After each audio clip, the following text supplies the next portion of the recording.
Account, active account, savings account এবং current account রয়েছে।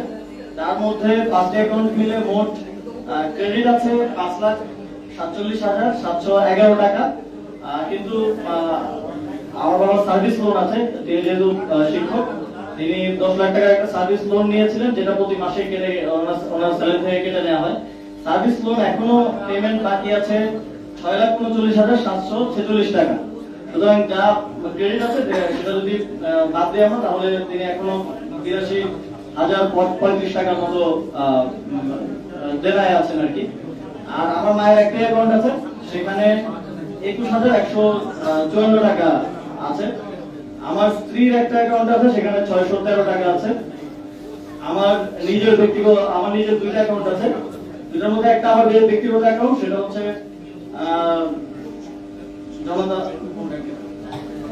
সোনালী ব্যাংকে, সেটাতে এটা হচ্ছে সেভিংস অ্যাকাউন্ট, এটাতে ৯,৯৩০ টাকা আছে। আর আরেকটা হচ্ছে আমার স্যালারি অ্যাকাউন্ট, যেটা আমার গভর্নমেন্টে থাকা অবস্থায় স্যালারি সহ গভর্নমেন্টের আরো যেই টিএডিএ সহ যেই লেনদেন, সেটা এই অ্যাকাউন্টের মাধ্যমেই হতো। এই অ্যাকাউন্টে আমি একটু ডিটেইলস বলে রাখি, আমি 16 মাস দায়িত্বে ছিলাম। 16 মাসের স্যালারি ১,৬৫,০০০ করে গড়ে স্যালারি এবং ভাতা সহ এর আশেপাশে কম বেশি করেছিল। এবং আমি ৫টি বিদেশ সফরে গিয়েছিলাম। বিদেশ সফরের যে টিএডিএ বিল সরকারের পক্ষ থেকে দেয়, আপনারা জানেন, সেটাও এই অ্যাকাউন্টে এসেছে। সেটা গড়ে ৪-৫ লাখ ৬-৭ লাখ টাকা করে হবে ৫টি বিদেশ সফরের। এর বাইরেও দেশের সরকার থেকে আরো বিভিন্ন খাতে বিভিন্ন যে ভাতা সব মিলিয়ে এই অ্যাকাউন্টে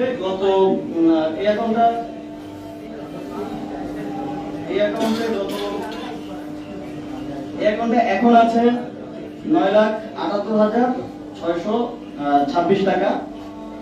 এবং এই অ্যাকাউন্টে মোট ট্রানজাকশন, মোট ক্রেডিট হয়েছে আমার স্যালারি ট্যালারি সবকিছু মিলে, এবং সরকারের দায়িত্ব গ্রহণ করার আগেই ৫০,০০০ টাকার মতো ছিল। তারপরে সব মিলে ক্রেডিট হয়েছে মোট ৮৫,৮১,০০০ টাকা। আর ডেবিট হয়েছে ৭৬,০৩,০০০ টাকা। এখন আছে ৯,৭৮,০০০ টাকা। মোট আমার দুইটা অ্যাকাউন্ট মিলিয়ে মোট আছে হচ্ছে ৯,৭৮,৫৫৬ টাকা।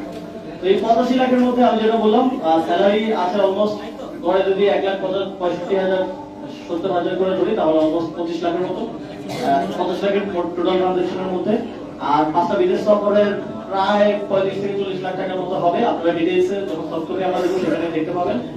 এবং এর বাইরেও আরো টাকা সরকারের ভাড়া দিই এবং অন্যান্য আরো খরচ। এবং এই অ্যাকাউন্টে আমি ক্লিয়ার করতে চাই, এই অ্যাকাউন্টে শুধুমাত্র যে টাকাটা এসেছে পুরোটাই সরকারের যে মন্ত্রিপরিষদ বিভাগের একটা সাইট আছে, আইবাস প্লাস প্লাস, যেটা দিয়ে মন্ত্রীদেরকে এবং সচিবদেরকে স্যালারি প্লাস অন্যান্য যে ইয়াগুলো দেওয়া হয়, শুধুমাত্র সেখান থেকেই টাকা ক্রেডিট হয়েছে। এর বাইরে থেকে অন্য কোনো উৎস থেকে টাকা ক্রেডিট হয়নি। পুরো লেনদেনটাই সরকারের সাথে, এবং এটার পুরোটার রেকর্ড মন্ত্রিপরিষদ বিভাগে আছে। আপনারা সেখান থেকেও চাইলে নিয়ে নিতে পারেন।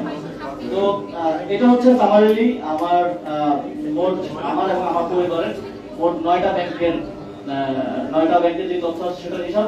যদিও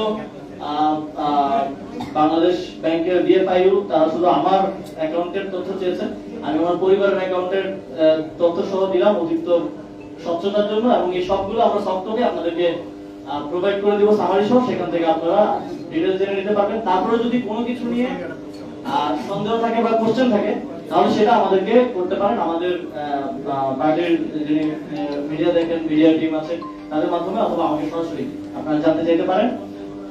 এই হিসাবটা দেওয়ার উদ্দেশ্য হচ্ছে আমরা একটা স্বচ্ছতা এবং জবাবদিহিতার মধ্য দিয়ে যখন দায়িত্বে ছিলাম তখন কাজ করেছি এবং এখনো কাজ করছি, এবং সামনের দিনেও জাতীয় নাগরিক পার্টি স্বচ্ছতা এবং জবাবদিহিতাটাকে সর্বোচ্চ গুরুত্ব দিয়ে কাজ করবে, এটা আমাদের একটা অঙ্গীকার। সেই জায়গা থেকে, এবং আমার কোনো কিছুই লুকানোর নেই, আমি আমার দায়িত্ব সর্বোচ্চ স্বচ্ছতা এবং জবাবদিহিতার সাথে পালন করেছি। এবং আমি দায়িত্ব ছাড়ার পরে ৪ মাস হয়েছে। আপনারা অনেক সময় অনেক গুঞ্জন শুনেছেন, অনেক নিউজ দেখেছেন, অনেক নিউজ। আমরা যখন যোগাযোগ করতাম হাউসে, তখন তারা আমাদেরকে বলতো যে ভাই আমাদের কিছু করার নেই, আমাদেরকে তো লিখিত দিয়ে গেছে এটা ছাপানোর জন্য।